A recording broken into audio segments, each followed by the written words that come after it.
episode of Contagious Leadership, and this is our lunch talk portion of our Contagious Leadership series. I want to welcome again our co-host, Laurie-Ann. Laurie-Ann, welcome back again. Hey, everybody. Excited. Welcome back from vacation there, you. Yeah, same with you, right? Except you actually made it on the show. And Yes. Congratulations on a really successful program last week while I was out at South Dakota in the Black Hills. Anyways, it is August 18th. It is 1:01 p.m., the year of our Lord, 2022. And we have an amazing program lined up for you today as we speak with our guest, Luke Layman. And I hope I said his last name correctly. I actually didn't even ask. But we're talking about how to live a life of intention. And we're going to talk how his story and where he came from and where he's brought himself today and how he's going to be able to share some things with you. Get some pens, get a piece of paper, however you want to do it, papers or pen. But anyways, get ready. We got some great stuff coming for you. I can't wait to introduce him to you. We're going to be right back in a few seconds. Donnie?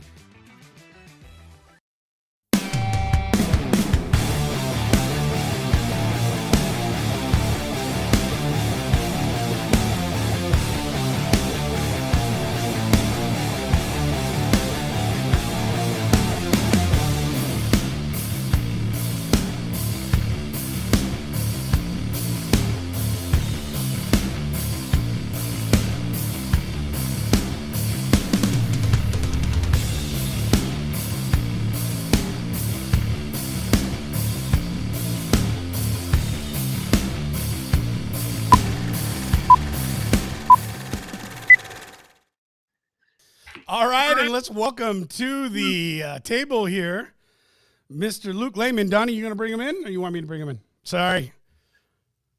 Yeah, and here we go. All right. There he is. There he is. You know, Donnie was also on vacation. So I've had a couple days to warm back up. Unfortunately, he didn't have any warm-up time. This is first time back in 2 weeks. So welcome back, Donald. It's good to be the boss, isn't it?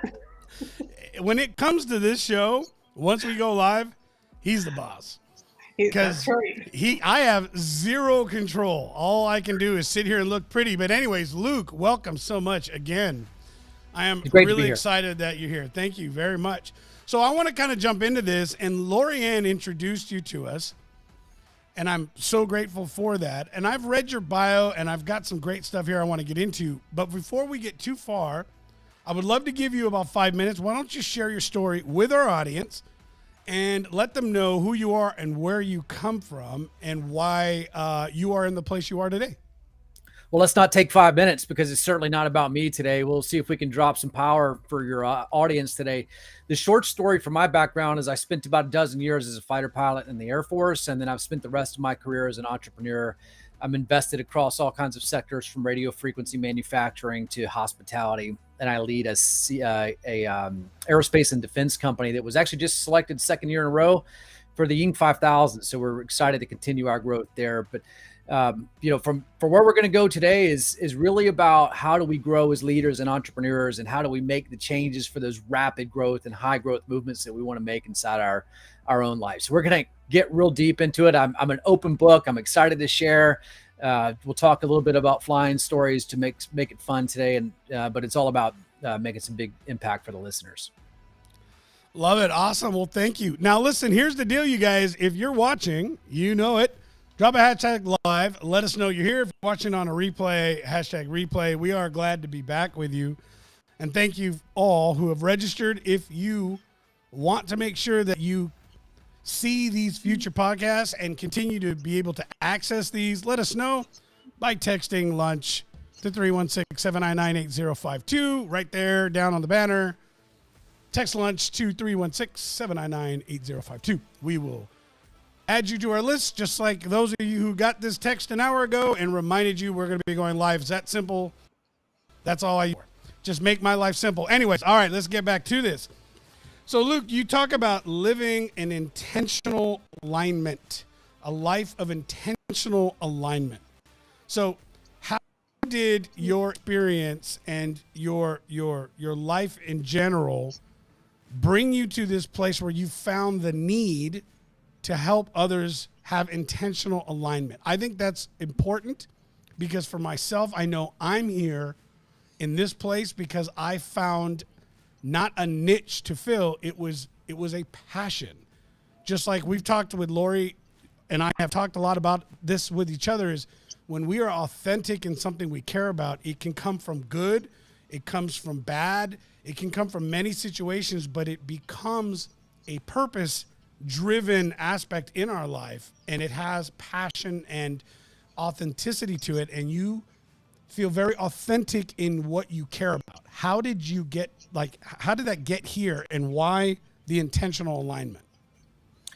Well, it starts when you lose yourself. And there's a lot of what I talk about in my podcast or when I'm engaging with other entrepreneurs is about being in alignment with your values. And for me, as a fighter pilot, you made an identity shift when you became a fighter pilot. You were embodied by a culture and a group of individuals who lifted you up and created a new identity. So when you've heard about basic training and they break you down and they give you a new identity, you become this person and you embody the values and the culture. And my transition out of the military, as I left flying jets to become an entrepreneur, I lost that identity, that group of people that I hung out with, a common mission, a higher calling, something that was more powerful than what I was. And I got lost and didn't know where to go find it. And what I struggled with was that entrepreneurial journeys didn't fill or scratch the itch that I had from flying jets.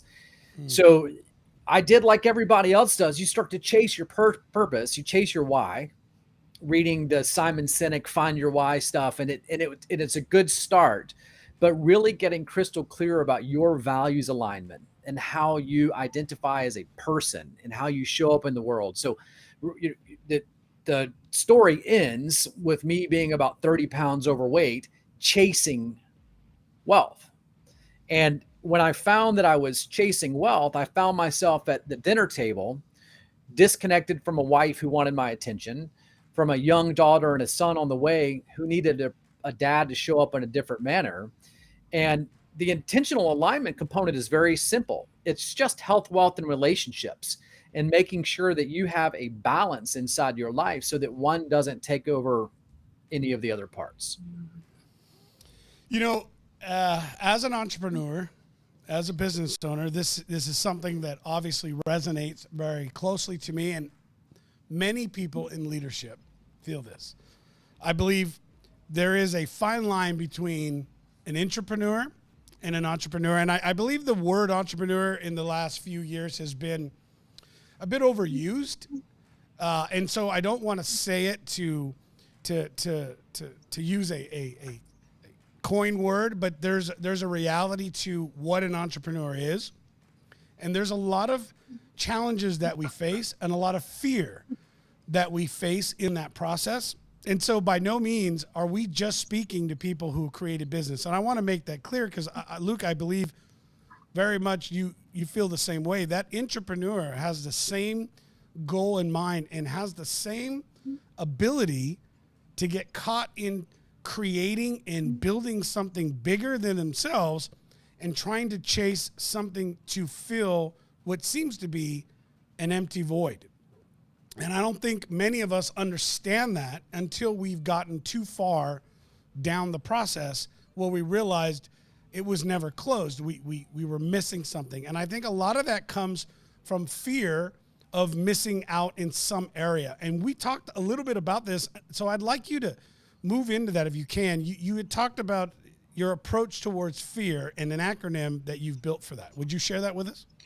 Well, sure. Fear is something that is from an ego-driven person. It's something that we don't want to talk about. We want to act fearless, and especially for men, we're raised in a culture where you should be without fear, and it's just not true. We all live in fear, and frankly, from a brain science standpoint, fear does a lot to our nervous system, the way we regulate ourselves. It keeps us safe, the way that our brain responds in our amygdala and keeps our prefrontal cortex moving, so we're solving problems. But fear, so what is fear? And the first definition, what I'll tell you is fear for me is a future expectation of an adverse result. And then the caveat comes is that it's independent of its relative likelihood of occurrence. So what does that mean? You walk into a parking garage, you get scared because you feel like there's some nervous energy there. That's fear showing up independent of the relative likelihood of you getting jumped, your car getting stolen, but you're present to that fear. In entrepreneurial world or intrapreneurial world, which Rigo, I love that word. I teach, coach, mentor. I love building entrepreneurs inside your business. I think that from an entrepreneur standpoint, you get the opportunity to reap more benefit because you have higher risk. But that doesn't mean that entrepreneurs or leaders, whether you're an equity holder, whether or not you're profit incentivized, whatever it is, you still bear that risk and you bear that heaviness. So what do we do with it? Now, and here's how I got into that.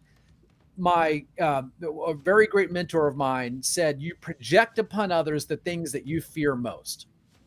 And Rigo, I'm like, that's not true because I'm afraid of heights. And I don't care if Laurie-Ann is afraid of heights. I'm not projecting anything about my fear of heights on anyone else. And I know that you're chuckling because you're like, Luke, how did you fly jets at 100 feet above the ground? I get it. Listen, I'm afraid of heights. Yeah. And for a decade, I climbed these things. That's crazy. I would not do that. I would have a heart attack and I'd jump out of my skin. I can fly at 100 feet above the ground on an attack run, pop, roll inverted, pull 4 Gs, point at the ground and shoot, but I can't stand on a ladder 12 feet in the air. Isn't that crazy? All right. So we're learning something personal about Luke too. Yeah. Some significant vulnerability there. So I'll answer the question, Laurie, and then we'll dig there a little bit. So fear, what is fear? And you say, if you're projecting upon someone else, what I found was that people have two fears. And it's the root of everything that you're talking about. The first, the fear of inadequacy, and the second is the fear of judgment. And then when I started to figure out those two things, now I figured out where my projection came.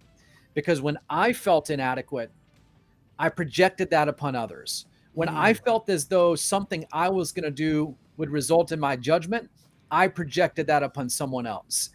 And in all of high success and high growth, entrepreneurship, leadership, is that you can only get in your environment what you're willing to change on the inside.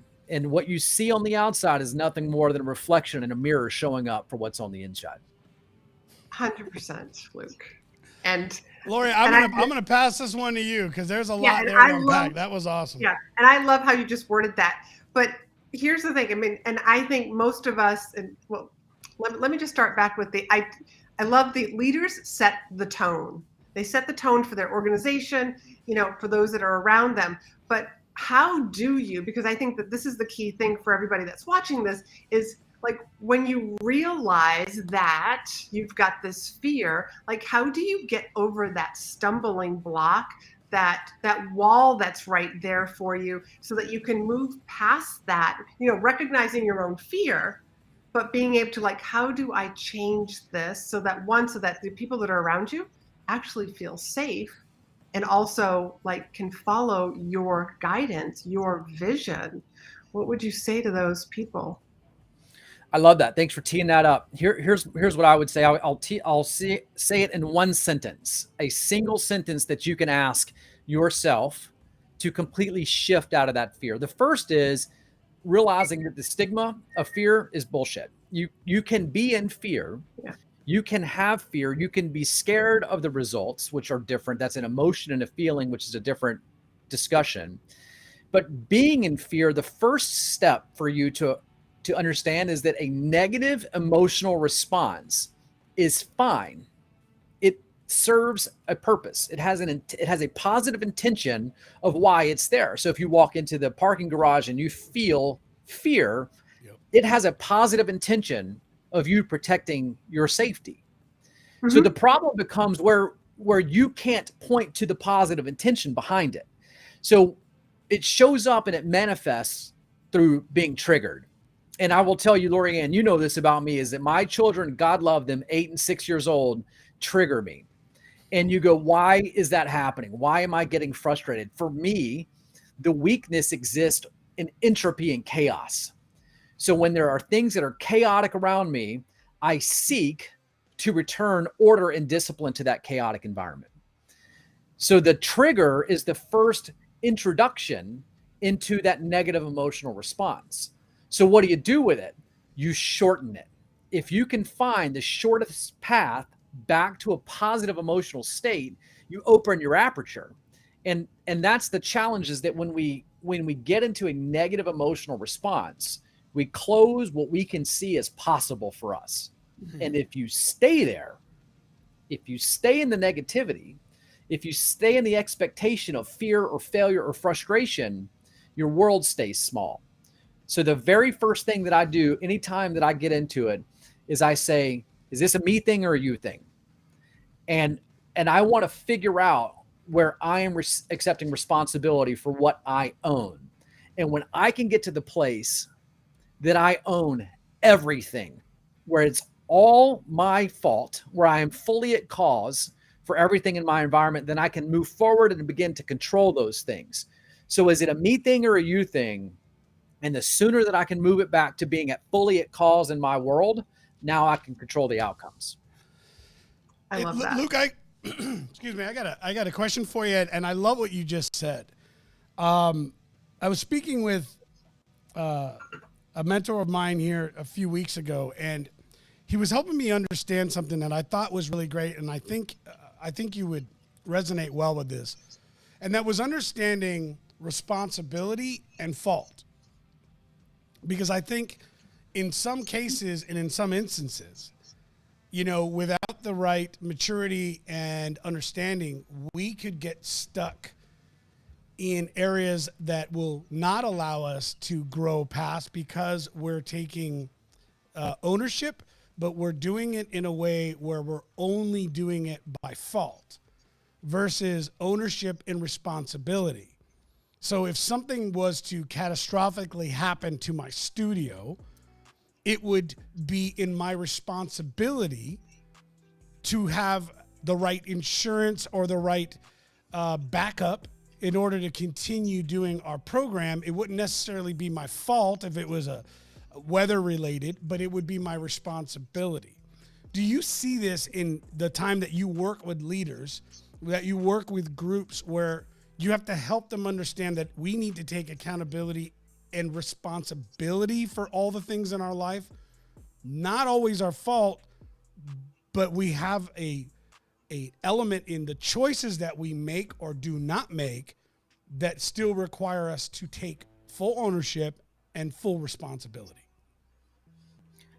So a lot of linguistics associated with that. And I love the study of linguistics. The root of what I consider to be the way that I grow businesses, the way that I talk about the entrepreneurial accelerator framework. And that's my cup of tea. Whether you're an entrepreneur, doesn't matter. I grow businesses the same way, service-based businesses. That's what I invest my money and my time into.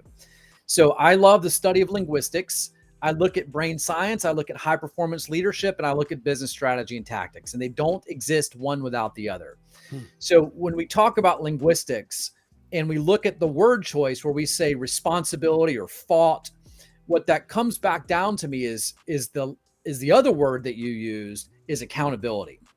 And I actually don't need to get to the point of responsibility or fault, because I know that I am truly at cause for all in my environment. I live in Charleston, South Carolina. There's a beautiful water body out there right there, but I put myself here today, which means that if I walk out tomorrow and get hit by a car, yes, there was a drunk driver that was at fault, but the choice was mine. And when you come all the way back out and you continue to zoom out, when you can operate from the place of being at cause, now you can begin to control the future.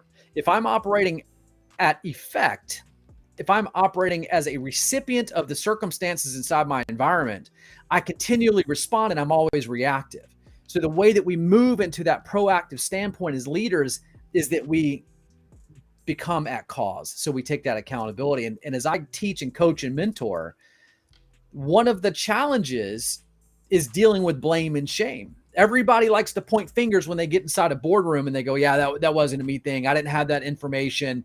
Communication was poor. Accountability was poor. But can you imagine a situation where Laurie-Ann and Rigo and I are sitting around the table and each of us are taking full accountability for what we did to get in that situation? Because now we start to solve for the outcome instead of trying to put blame on how we got there. Yeah. The pointing of the finger game. Yeah, I love this. Yeah. So Luke, when you're working with clients, how do you get them to get into that habit, that mindset of constantly increase the aperture, increase the aperture. Let's look at things from a higher point of view instead of, but this was my little portion that I was supposed to do. How do you get people to think differently like that? Okay, my insider baseball, Laurie-Ann, secrets there. So, how do we do that? It's not a secret. It's not a secret at all. One of the easiest tools, and so now we're getting into tactics. In my leadership, when I want to encourage or someone else to think outside of the box, which Rigo, we can talk about thinking outside the box. When people say, can you think outside the box? Let's at least define the box so we know what we're trying to get out of, and let's figure out how we do that. But the secret that I use, Laurie-Ann, is actually, it comes from a counseling technique. It's therapy. Is I allow someone to take a third person view of the situation, and it becomes non-judgmental, and it takes away the blame and the shame. So blame and shame are two of my favorite words. I love the study of it. I love looking at therapy because I think it's important for us to be leader coaches. Blame happens when you project it. Shame happens when you feel it. Same feeling, different emotional response. The emotional response can show up as anger or frustration, sadness, disappointment. But the way that I help someone out there is I take the blame and the shame all the way out of it. I take a second or third person approach view of that. So one of the ways I can do that in a second person is I can move you as the person left or right along the timeline. So then I would say to you, Laurie-Ann, how might have you solved that 10 years your junior? So if you didn't know the things that you knew today, how might you have solved that? And then I move you right on the timeline and I say, let's just imagine a future version of Laurie-Ann. And I want you to think about if you had all the knowledge and all the skills and all the attitudes and all the resources to be able to solve that problem, how might you solve it if you were trained a little bit better, if you were in a better emotional state, if you expected a more positive outcome? But I take the villainization out of it. It's not you versus me anymore. It's you versus you. And I'm asking you to think creatively about what the outcome may be. And so we kind of get into it. There's some fighter pilot stuff that we do. There's some techniques that we do to drive accountability that focuses on the quality of the decisions instead of the outcomes. But that's the secret is I let you take a second or third person view so that you don't have to feel the blame or the shame. So would you share something? Would you share one of those? And Laurie, I'm going to give it back to you because it sounds like you have a question, but when we get back, would you share one of those exercises with us? Yeah. Yeah. Happy to do so. Awesome. Actually, I didn't really have a question. I had more of a comment.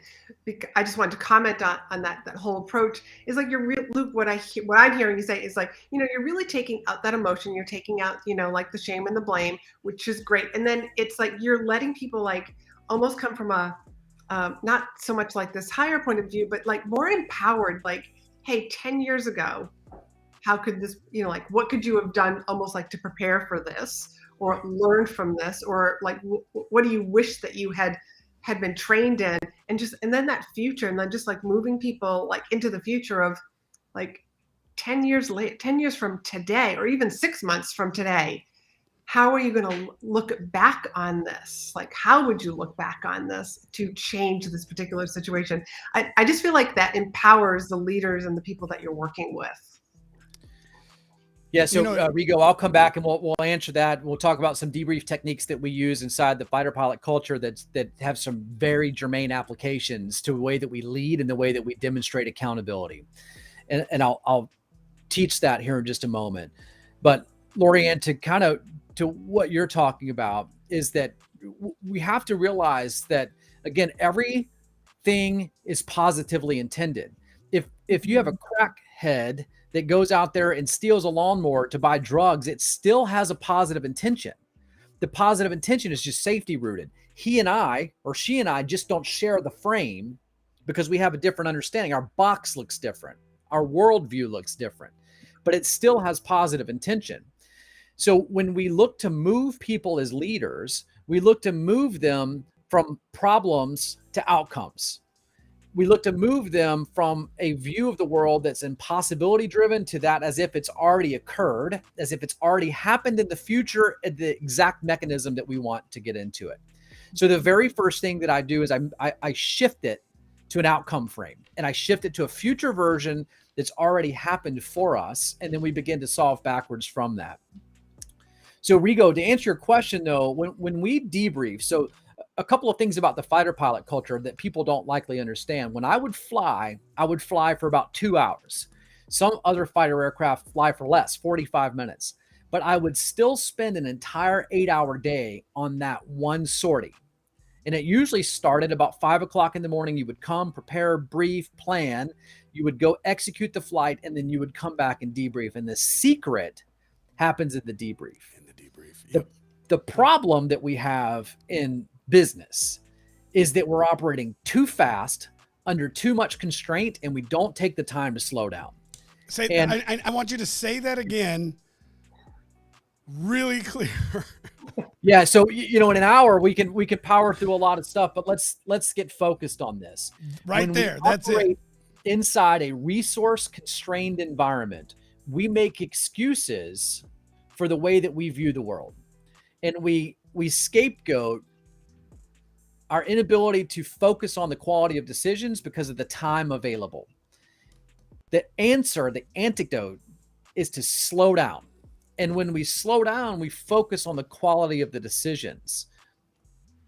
So when I would go fly jets, I would have the end in mind. We would articulate what the specific objectives of every single sortie were. And I'll give you an example. We would say 4 up, 4 down. That meant that I wanted to take off 4 airplanes and I wanted to land 4 airplanes.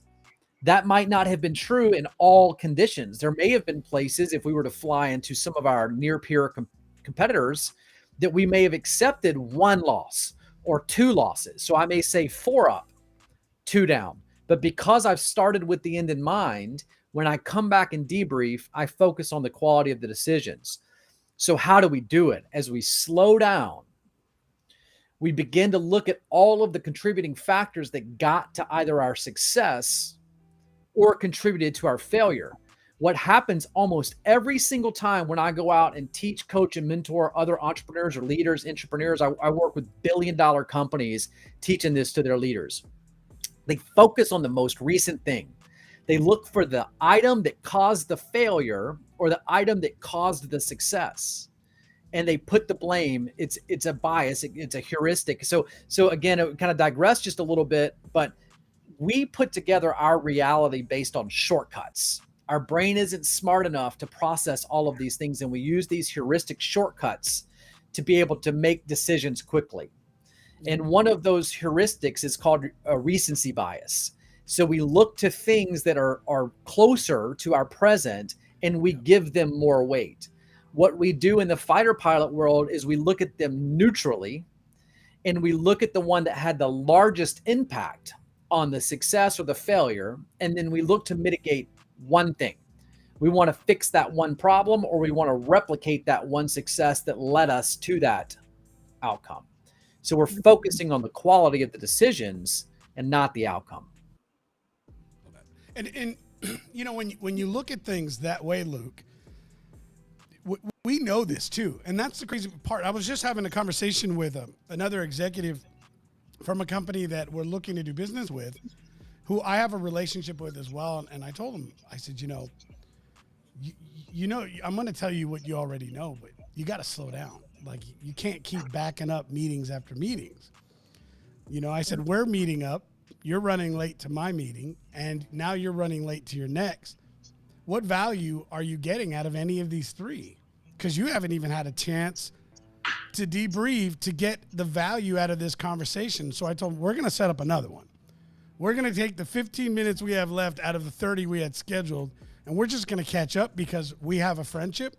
And I'm going to spend 5 of these reminding you that as another executive who I care about, you got to slow down. Less is more. But I'm telling myself this at the same time, right? It's so easy for us to help others and look from the outside in versus on the inside. But I think this is what is so important about sharing information like this and helping others, because we're constantly reminding ourselves and we're retraining and reteaching. But you're absolutely right. And I love what you're saying here. And this is not something I have looked at before. And I love what you're teaching right now. And that is looking at the quality of our decisions. I've never looked at it that way. And I love this. I absolutely love this, because I could see the value in a debrief where we're not looking at right or wrong. We're looking at the quality of the decision made and then using that information to decipher what needs to be worked on. That's right. That's right. And, you know, somebody once asked me about if I would ever consider going back to work in another industry. And actually the answer to that is yes. I actually want to be the CEO of Disney. I'm actually interviewing for that. If you know anybody at Disney, I actually do want that job, and I will move to Orlando to go do that. I do not. That is not a connection I have. Sorry. Yeah, maybe a listener there lives down in Orlando. As I am interviewing for that position right now. Somebody said if I had to interview for a position in one sentence, what attribute would I bring to a company? And here's my answer. I make decisions that are 90% correct with 80% of the information. I don't seek perfection, and I get those decisions mostly correct. The other interesting thing, and I actually wrote about it this morning on social media, was how do you reconcile, if you're a high performer and you want to win, how do you reconcile a desire to fail to grow? We all know that we grow from failure, but how do you create the space in your life so that failure can occur and you can have a desire to win? And that's the great dichotomy. I believe that true peace happens when you can hold those two opposing thoughts in your head at the same time, giving equal credibility to both, but putting no weight on either. Wow. That's powerful. And I think if more of us really embodied that, you know, that, and I love how you said, like make the space for this, you know, and Rico, how you just said, like, to slow down. This is something that I have recently just been realizing myself, just like you said, like sometimes it's really easy for us to recognize it in other people, but I have been recognizing in myself, like, wow, my calendar is way too full. I need to do what I tell my clients to do, and that is to black out space. Otherwise, I'm going to be making really poor decisions, you know, based on a lot of information, Luke. I'm going to be setting myself up for a lot of failure, and I won't feel comfortable with it either. So, and to go to this, Laurie-Ann, is, you know, in sales, I have taught and built sales teams for years. And one of the biggest things that helped us be successful and helped my teams be successful was my consistency in making sure that we understood the follow-up. This is just like what you're talking about right now, Luke, is you're talking about the quality of the decision being focused on, but most importantly, you only understand that and you can only talk about that in the debrief. So when you referred to what you were working on within the military and how you guys prepped, executed a mission, and then the time you spent on the debrief, that was the most important.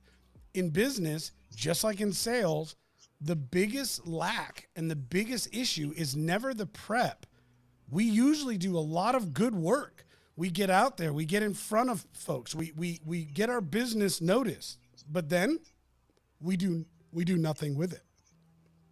Because we forget that half of the work, at least half, if not more, is in the follow-up. It's in the after aspect of what we're doing, just like in a mission that you would do, and just like what you're talking about now as you work with business leaders, it's in the debrief.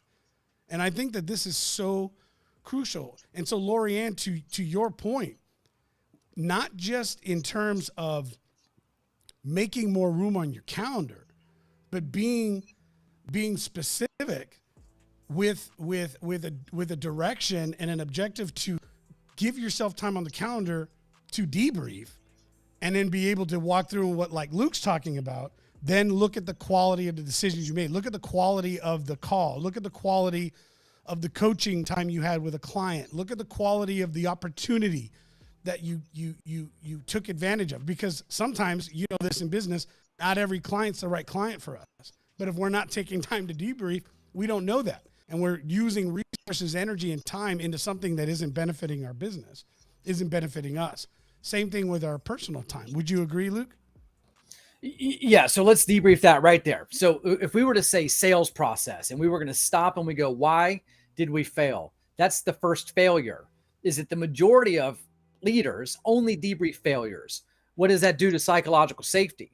It erodes it. If the boss comes to me and every time that he says, you got a minute, it's because I'm about to get my teeth kicked in, I don't like that anymore. So we have to debrief both the wins and the losses. And it's equally as important to talk about what went well. So if we go back to that recency bias, if you're teaching your sales team how to close better, and you were to debrief to them, the first thing that we have to do is we say, did we have a common yardstick? Did we have a shared understanding of what success would look like? Success could look a lot of different ways to a lot of people. So are we able to articulate that? If a closed sale is the answer, then we need to be able to understand that. But I would argue it might not be the answer. What about cash collected? What about the average lifetime value of the customer? What about your average order value, right? So when we understand what metrics we're applying. Yeah, what cost of goods? The cost of goods, right? A lot of people forget that. Right? You could close a sale and still lose money. So maybe it's profitability. But if as the leader, you have not yet articulated how we're going to define success, we are guaranteed to not hit it. So when I go back and look at it, I would say, let's debrief. And I'll give you a technique here, Rigo. I'll tell you the 2+2 debrief process that I teach my leaders. When I go back and look at the quality of the decisions, I understand the biases and I'm looking to beat down those heuristics that help them put their reality together. So when they go, well, I got him all the way to the close, boss, and he just, he didn't have the money for it. The financing wasn't there. He had to talk to his wife. All the normal closes and objections that we know. I say, let's stop right there. Let's look at the entirety of the process from the time the person didn't know us to the time that we closed the sale, which also, when you talk about sales, Rigo, we actually didn't lose that yet. We're still just in the process. That's a different story yet. I agree. Yep. We've got 6 more touch points that we owe that person before we actually are going to say that we close that as lost. Don't close those things out in your CRM. I want to look at the process. So I want to know, did we qualify the person? Was it an ideal candidate? Were they a good buyer? Did they have a needs-based analysis done? Were they in pain? Were they seeking a problem or a remedy to a problem or a solution?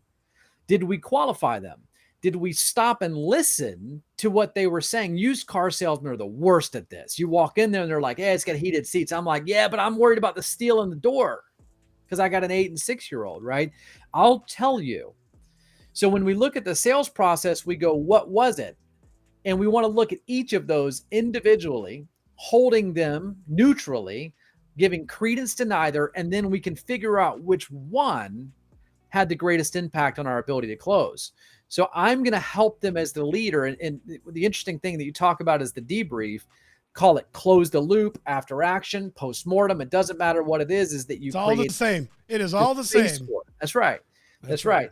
And if I am teaching a leader, we're going to debrief the debrief. It's your turn now to debrief me, but we're also going to put the same 10 minutes on the backside because it's my turn to debrief you. Yep. Mm-hmm. I love this debriefing. Yeah, and I've always said the exact same thing, Luke. Like, too many times we think about and dwell on the failures or the things that didn't go well. And unfortunately, like, nobody ever says like, hey, that project went really well. Okay, let's figure out what made it so well. Instead, we're just moving on to the next project. But I think debriefing needs to be, and I got to tell you, like, I don't see that as a topic in leadership books that often enough. No, and I think a lot of times it's disguised under different elements. So let's think about, there's a compound effect. why am I forgetting his name? Great book. Same thing like Atomic Habits with James Clear, right? Yeah. We as a society, and I think this isn't just a now thing. I believe that this is the human mind has a very difficult time because it's not tangible. There are the few that completely grasp a compound effect, and we know who they are. The Warren Buffetts and the Elon Musk, they're the ones that have already understood that it's a consistency of moving forward 1%. Recently shared something where I am coming to learn that you want to move consistently and you want to be ready to fail. In fact, you want to fail fast. You want to fail fast and forward. So the whole aspect is you get there quicker, make the corrections by understanding how to debrief, and then continue moving. And I think really, and I want your opinion on this, and I'd love for you to speak on it, but really what I'm hearing is, if we could understand how things work in a compound effect, in the aspect that we're not doing less. In fact, from the outside, yeah, we've just taken 8 appointments in a 8-hour day or 10-hour day. We've dropped it to 3 or 4, maybe 4, but we're having such an impact on the front end and on the back end that are the quality of these meetings, these calls, these sales calls, these decisions for our business are becoming so much more effective that the end result, the quality of those decisions are better, that our business is growing faster. Our lives are seeing more impact in a positive area. We are feeling, like you say, more in alignment because we're being intentional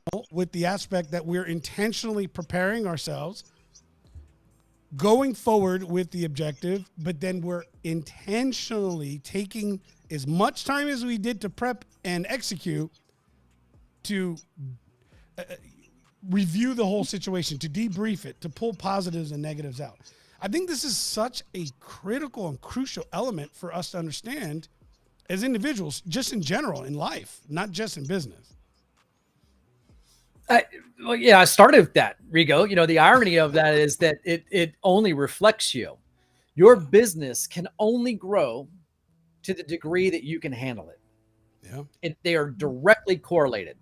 And I'll come back to that 2+2 debrief so that I don't leave your listener hanging definitely. there. But the interesting thing, I think Darren Hardy did a great job with the Compound Effect book. Thank you. But when we look at the challenges that we face as leaders, and I actually was flipping here in my book because I wanted to show it for those that are watching it live. Every single week I go through this, and this is the Full Focus Planner. It's a great book. I don't have any affiliate offers for you, but no, I'm a Full Focus Planner guy too. It's sitting on my desk. Yeah, Love right it. on. Michael Hyatt. He's so good. So here's the short story. I only accomplish statistically about 66% of the things that I set out to do. That's actually pretty good, by the way. Well, and that's that's pretty good. Statistically, that's pretty good. You know this. Maybe others don't, but 66% is pretty damn good. I'm wildly focused on it. Yeah. But it means that when I set out to go win the week, that if I don't have an understanding of everything that's on my plate and I can't operate from a prioritized list, I'm going to get 66% of the garbage done. Yes. And this is where we get distracted. Busy work. It's busy work. And left to our own demise, and again, this is brain science. You don't want to lose. You know that you need to lose, but what will you do? And this is what I talk to my staff about all the time. The first thing that I want you to do in the morning is nothing. I want you to stop and I want you to prioritize the day. And if it takes an hour of your time so that the other 7 hours are going to be wildly productive, that's A-okay with me. The worst thing in the world for you to do is get up, start working. The absolute worst thing for you to do is get up and start checking email. But that's a whole different story about brain science. So let's actually close the loop there on that 2+2 debrief cycle so that we can do something tangible to walk away from. What happens as leaders is that we get an emotional, ego-driven response when we get to failure. Why? I've already told you this. It's because you have a fear of inadequacy or fear of judgment.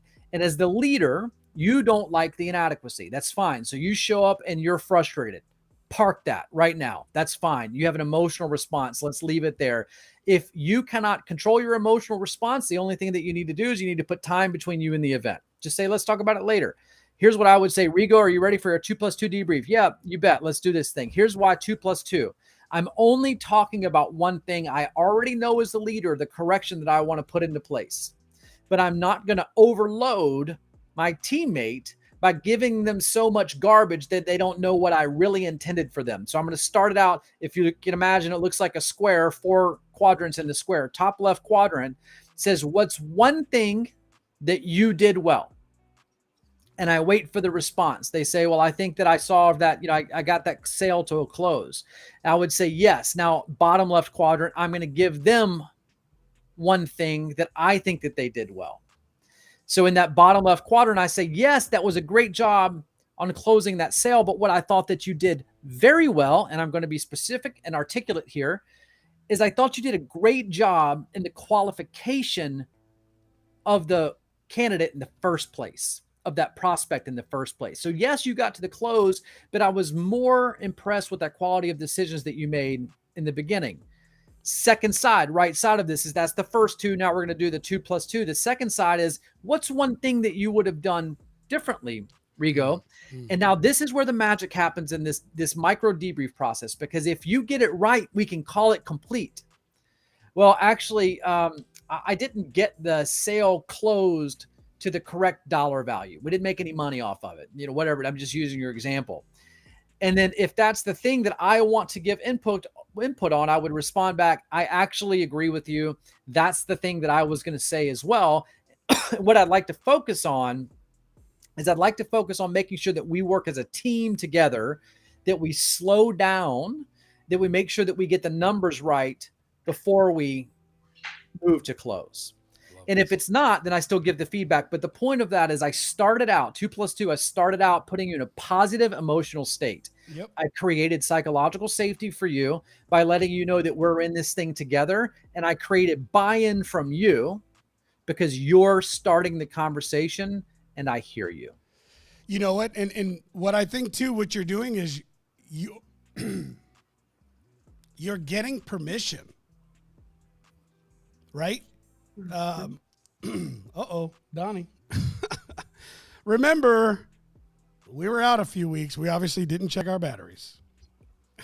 But that's why we have a backup right there, which I like better. Well, hey, while you're coming back, Rico, I want to talk, though. I see Anita making a comment there. Yeah. Can we address that real quick? Absolutely. Let's bring it in. Anita says, I've heard that you are the most impressional right when you wake up, and it's best to stay off your phone for 30 minutes to an hour after waking up so you can focus on yourself. Yes, I don't do it. I am a numero uno criminal. Why? Because I wake up every morning and I get into a meditative state. I use Insight Timer. I put on my Bose noise canceling headphones and I use that piece of technology. If somebody could get on an iPod Nano, I probably would do that as well. I do agree with you, Anita, but here's why. Nano. There's brain science behind Luke, that. We're showing our age. Nano. I know. So Anita, here's why this happens. There's truly some brain science about what happens. You got to take a look at alpha brain state, beta brain state, and theta brain state. And as you come out of your REM sleep cycle and you begin to move into those more active brain cycles, your brain is the most creative in that waking up state. So from a function of high performance, I would absolutely make the recommendation that you capitalize on that. If you've got a notepad beside your bed, if you've got to, send yourself a text message or whatever it is, but that's why there's science behind why you have your most creative times right before you go to sleep and right after you wake up. And now that you know that, if you can hold yourself in that state, you can be wildly creative for about 15 or 20 minutes in the morning. Okay, this is important. So I just got something out of that. Give me the mental states again. So we operate mostly in alpha, beta, and theta are the two brain waves, and you can take a look at them. It's science. It's not necessarily it doesn't matter what the waves look like. What matters is that you have an understanding of what happens as your brain begins to slow down and to speed back up. So we're in a very high state of awareness right now, which we aren't reserving a lot of creativity for ourselves. So when we get into the high performance world, this is why meditation is so crucial, is that as I slow down, and in meditation, prayer, quiet time, walk, it doesn't matter. Don't fill your brain with all this high energy that we're giving you today. This is not your most creative state. Take what we're telling you today and go write it down, and then go take action on it later. But when we get into that meditative state and when we slow our brain waves down, that's where we reserve the right for the most creativity. So for me, that happens in the morning time. My morning routine takes 2 hours to get going. Before I ever set foot in the office, it involves drinking water. It involves sun salutations and meditation and reading. It's a long process. But by that that's because that works for you, right, Luke? And that's what you're saying is the morning and the evenings being the most creative state. You're not telling somebody they need 2 hours. You're saying you have found that morning time, that 2 hour time is impactful for you in what you do. Yeah. And to your point, it's also not nap time either.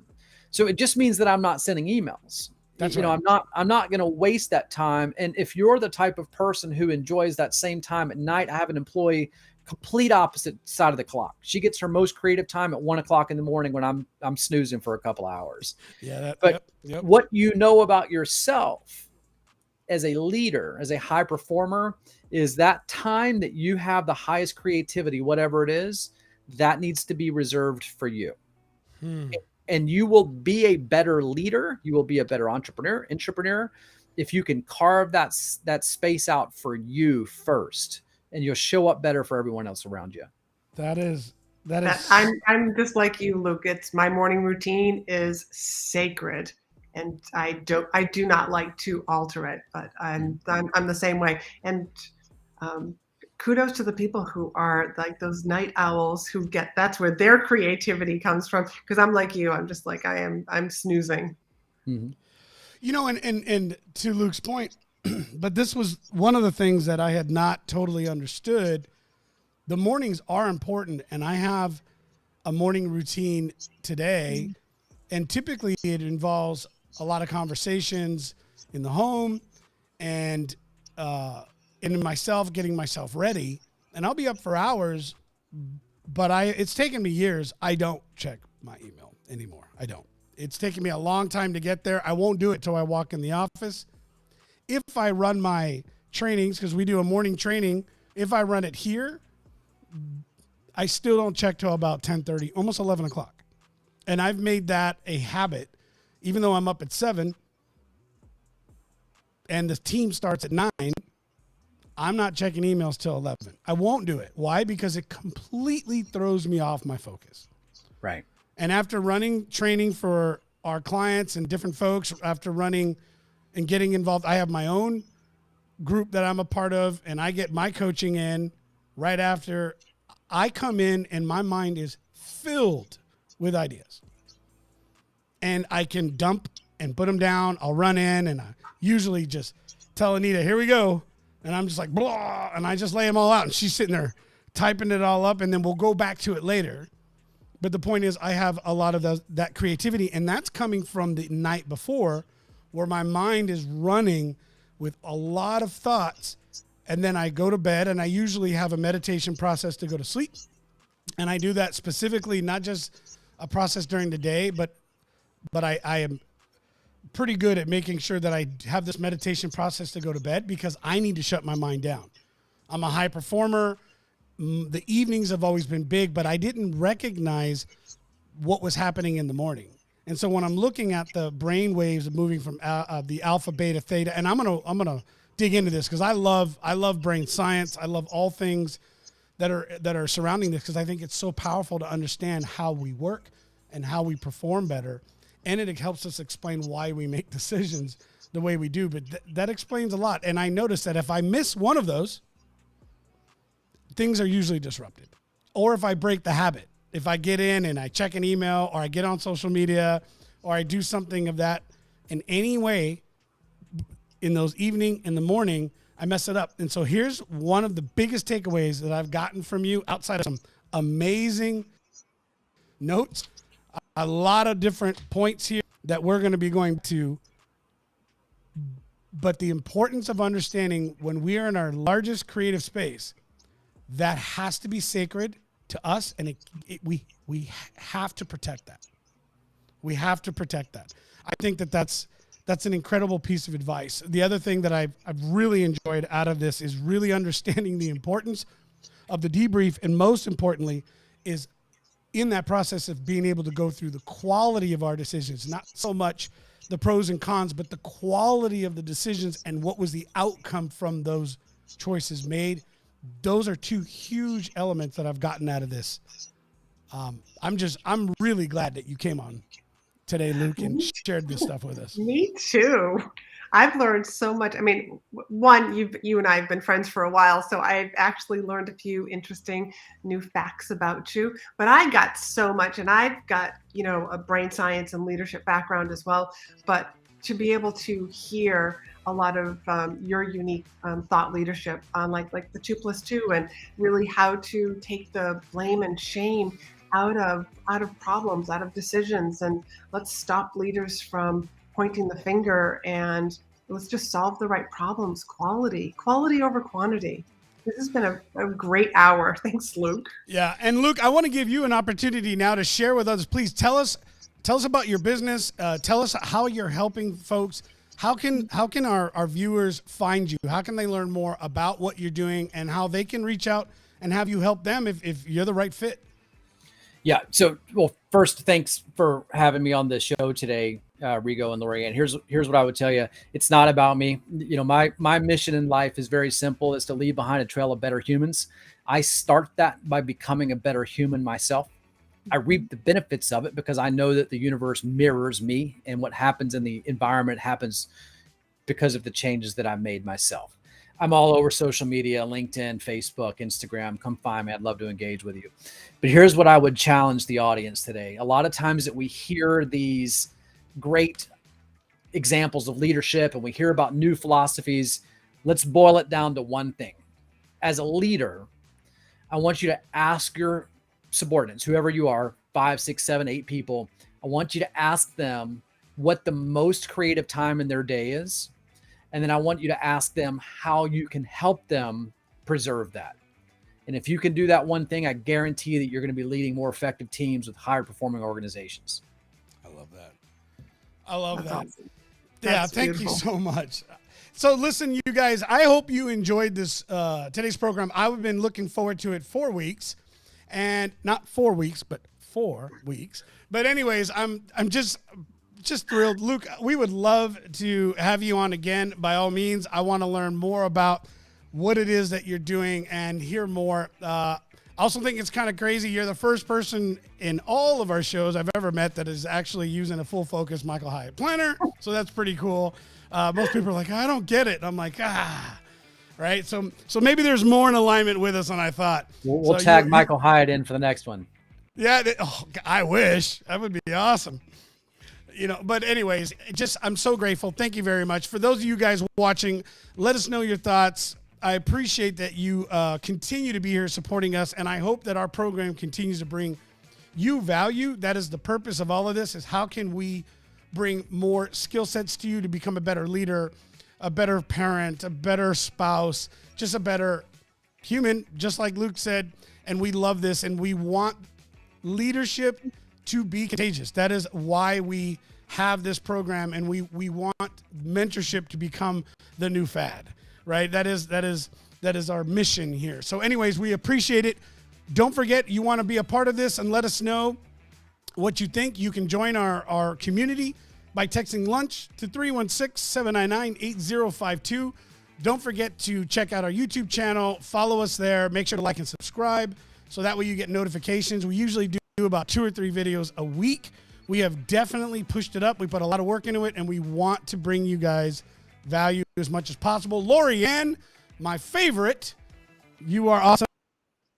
and I am so glad you're here hosting with me. Luke, again, thank you very much. We are signing off. Clock, you guys. God bless. Have an amazing rest of your week, and we'll talk to you next Thursday.